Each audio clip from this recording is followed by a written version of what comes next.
வணக்கம், doctor Ranjith Pratap. Diabetes பேஷண்ட்டுக்கு தடுப்பூசி முக்கியமா? கண்டிப்பா டயபிட்டிஸ் பேஷண்ட்டுக்கு இம்யூனிட்டி கம்மியா இருக்கும். அதனால அவங்களுக்கு லங் இன்ஃபெக்ஷன், யூரினரி இன்ஃபெக்ஷன், இல்ல ஸ்கின் இன்ஃபெக்ஷன் வர வாய்ப்புகள் அதிகமா இருக்கு. ஸோ தடுப்பூசி ரொம்ப ரொம்ப முக்கியம்.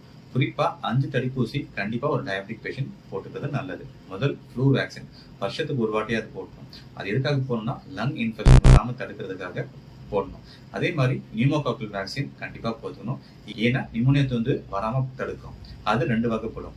PSV 13 இல்ல 15 இருக்கு. அதே மாதிரி PPSV 23 இருக்கு. உங்க டாக்டரை பார்த்துட்டு உங்களுக்கு ஏத்த மாதிரி தடுப்பூசி போட்டுக்கிறது நல்லது. அடுத்தது பார்த்தீங்கன்னா ஹெப்படைட்டிஸ் வேக்சின். கண்டிப்பா டயபெட்டிக் பேஷண்ட் அடிக்கடி பிளட் டெஸ்ட் கொடுக்கறதுனால, ஃபிங்கர் பிரிக்ஸ் நிறைய இருக்கிறதுனால ஹெப்படைட்டிஸ் வர ரிஸ்க் அதிகமா இருக்கனால கண்டிப்பா ஹெப்படைட்டிஸ் தடுப்பூசிகள் போட்டுக்கிறது நல்லது. முடிஞ்சா ஹெப்படைட்டிஸ் A and B சேர்த்து போடுங்க. அடுத்தது கண்டிப்பா ஒவ்வொரு 10 வருஷத்துக்கும் டெட்டனஸ் வேக்சின் போட்டுக்கிறது நல்லது. ஏன்னா கால் புண், வெட்டு எதுவுமே வராமல் தடுக்கிறதுக்காக இந்த TT ஊசி கண்டிப்பா போட்டுக்கணும். குறிப்பா 60 வயசு மேல இருக்கவங்களுக்கு சிக்கன் பாக்ஸ் வேக்சின் இருக்கு, அதாவது ஷிங்கிள்ஸ் வேக்சின் இருக்கு. அதே மாதிரி RSV வேக்சினும் போட்டுக்கிறது நல்லது. பிரெக்னன்சில கண்டிப்பா தடுப்பூசி போட்டுக்கணும். TT ஊசி அதெல்லாமே ரொட்டீனா போடுவாங்க.